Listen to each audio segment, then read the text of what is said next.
Alien Earth has just released episode 7, and this was an episode that set up the season finale in the most perfect way possible. From us seeing the aftermath of Arthur having his face hugged and his chest exploding, Wendy coming to the realization that she did actually want to leave the island after seeing what happened to Tootles, and Joe metaphorically viewing his sister as dead after looking at her grave, this was an episode that connected to its title perfectly, Emergence.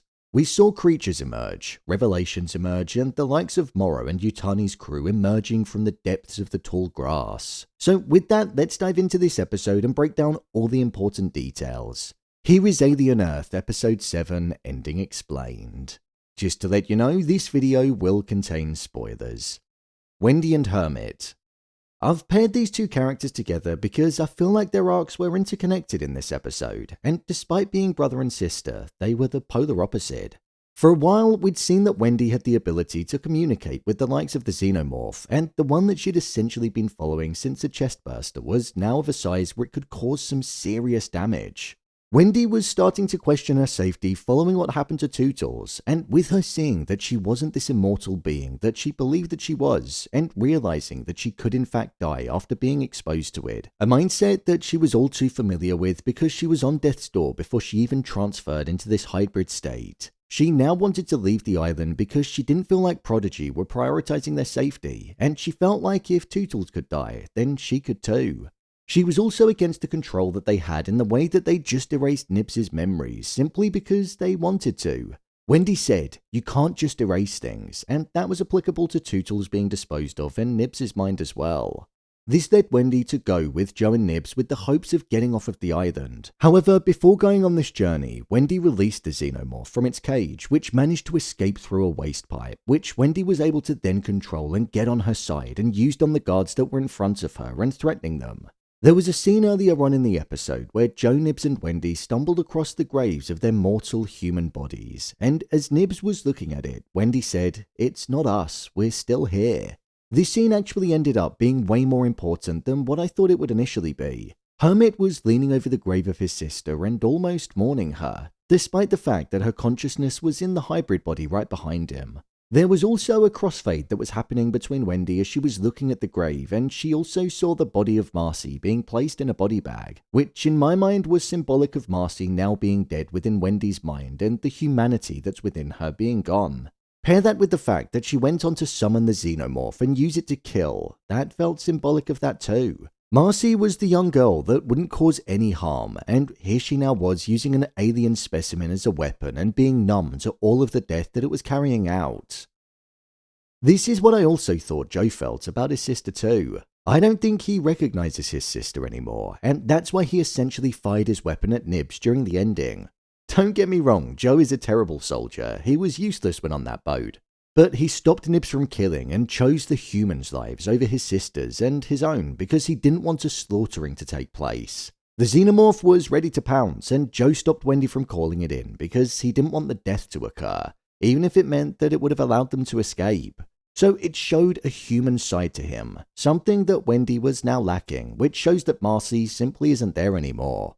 With Nibs rendered into a shutdown state and both Joe and Wendy outnumbered, it seems like they're going to be taken right back to Prodigy HQ.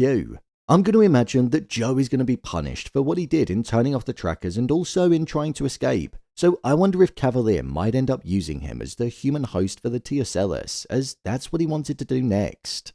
Slightly and Smee.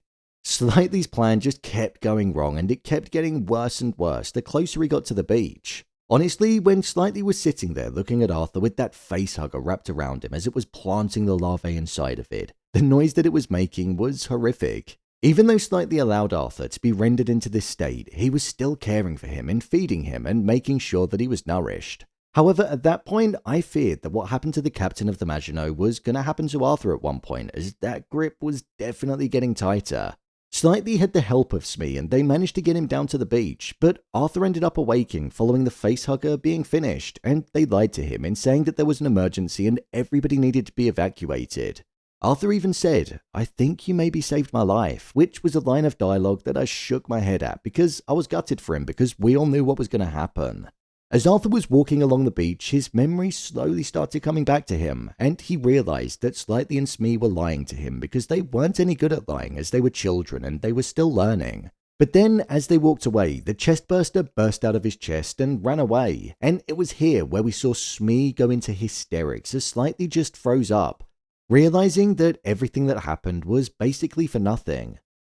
From here onwards, despite the both of them looking like adults, they were rendered back to the point of children, crying, trying to justify what was going on even though they failed, and pleading. However, Morrow captured them and planned on hunting this escaped Chestburster down, but it was ultimately found by Kirsh. Kirsh was aware of everything that was going on with Slightly, and it's almost as if he allowed all of it to happen because he wanted to get the likes of Morrow inside of Prodigy, and a cell where he could have the upper hand. Something that he's wanted since first seeing him in episode 2. Slightly and Smee were grounded, and with all of the hybrids essentially acting out other than Curly, I feel we're going to see all of them other than Curly start to look to fight back as they're going to be aware of the control that they have over them and the lack of freedom that they have. What's most sad about this though is the fact that Arthur pretty much died for nothing because the Chestburster ended up right back where it was when in the egg, inside of Prodigy HQ. Kirsh has been fascinated by the Xenomorphs ever since he first saw the eggs, so I wonder if this is going to tie into his plan that we all think that he's got, where he's going to look to take down Boy Kavalier. The T Ocellus. Even though we saw a Xenomorph slaughtering a large number of people in this episode, the strange thing is, that wasn't the most frightening thing to take place. I'd say the most frightening thing that's on the horizon is the link-up that's happening between the Boy Genius and the T Ocellus. Within this episode, Kavalier found out that the sheep instigated the entire situation, which caused Tootles to end up being destroyed. And with that level of intelligence, Kavalier had it moved so it couldn't cause any more damage and destruction, and also so he could communicate with it. All intelligent life forms apparently knew the numbers that were present in Pi, so Kavalier asked the sheep to state the following 3 numbers, in which it responded by banging its hooves on the ground.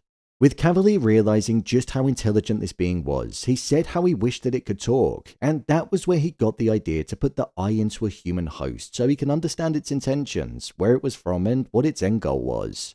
Kavalier said he knew the perfect host for it after throwing the idea out there that he could put it in a scientist or maybe even the mold cleaner, so I wonder who it could be.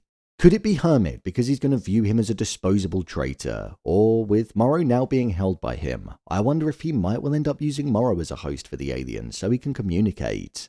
The thing is, if this alien gets put in a host that has the ability to speak but also has hands and human capabilities, the damage it could cause could end up being extremely large.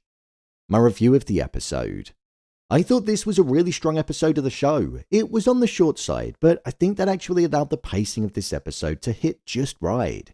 It was all about escaping on both sides of the story, and the rhythm from start to finish really got that urgency across.